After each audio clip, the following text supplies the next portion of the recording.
دل نے جو مانگی وہی مل گئی، سوغات مجھے دیکھا ہے تمہیں جب سے، اے جان غزل ہم نے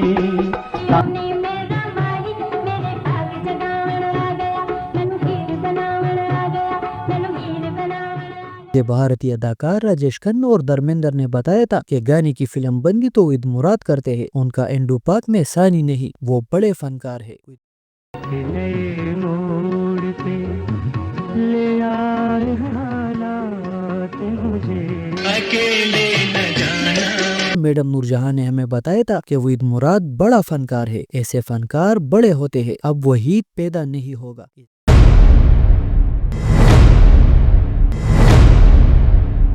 وحید مراد بہت کم گو تھے، ان کی طبیعت میں سنجیدگی تھی مگر وہ مغرور نہیں تھے۔ علی سفیان آفاقی کہتے تھے کہ وحید مراد مجھے پیار سے سفیان کہتے تھے جبکہ انڈسٹری مجھے آفاقی کہتی تھی۔ موسیقار نثار بزمی نے ہمیں بتایا تھا کہ فلم انجمن اور ناگ منی کے گیت بہت ہٹ تھے مگر گانے کی فلم بندی میں وحید مراد اپنی مثال آپ تھے۔ مجھے بھارتی اداکار راجیش کھنہ اور دھرمیندر نے بتایا تھا کہ گانے کی فلم بندی تو وحید مراد کرتے ہیں، ان کا انڈو پاک میں ثانی نہیں، وہ بڑے فنکار ہے۔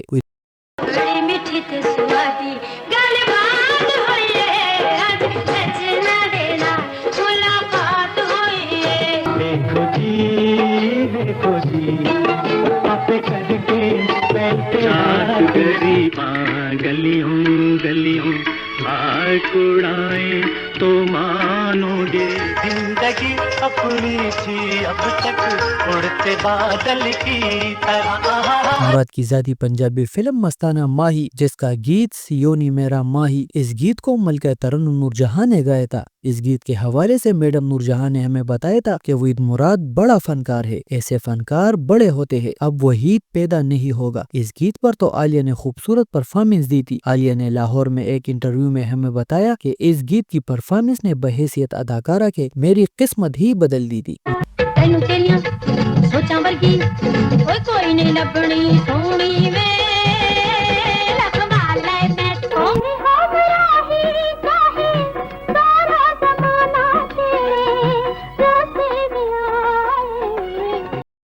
نے ہمیں بتایا تھا کہ وحید مراد خواتین فنکاروں سے بہت تہذیب سے بات کرتے تھے اور کراچی سے لے کر پنجاب تک ان کی فلموں کے شو ہاؤس فل ہوتے تھے۔ احمد بٹ ایک بڑے بزنس مین تھے اور پروڈیوسر حضرات کے ساتھ اکثر تعاون کرتے تھے۔ یہ وحید مراد کے جگری یار تھے۔ انہوں نے فلم مستانہ ماہی کی کامیابی کی خوشی میں ایک دعوت کا اہتمام کیا تھا۔ یہ واقعہ ہمیں ہمارے استاد معروف صحافی اسد جعفری نے سنایا تھا۔ احمد بٹ نور جہاں کی بہنوں کی طرح عزت کرتے تھے۔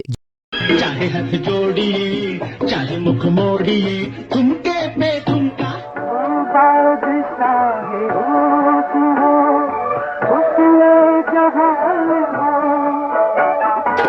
جب وحید مراد محفل میں آئے تو انہوں نے شلوار قمیض زیب تن کر رکھی تھی تو نور جہاں نے انہیں مستانہ ماہی کی سپر ہٹ کامیابی پر مبارکباد دی تو وحید نے کہا، میڈم اس فلم کا کوئی بڑا کمال نہیں، آپ کے خوبصورت گیت سیونی میرا ماہی اور عالیہ کی خوبصورت پرفارمنس نے فلم کو کامیابی سے ہمکنار کیا۔ پھر کراچی میں تنویر نقوی کے پروگرام میں عالیہ نے اس گیت پر پرفارمنس دی۔ یہ وہ پروگرام تھا جس میں عمر شریف، معین اختر، لہری نے شرکت کی۔ ہم زندگی کو اب نئے ایک موڑ پر پاتا ہوں میں، جھومتا جاتا ہوں میں، چھیڑ چھاڑ کروں گا آبادار کروں گا۔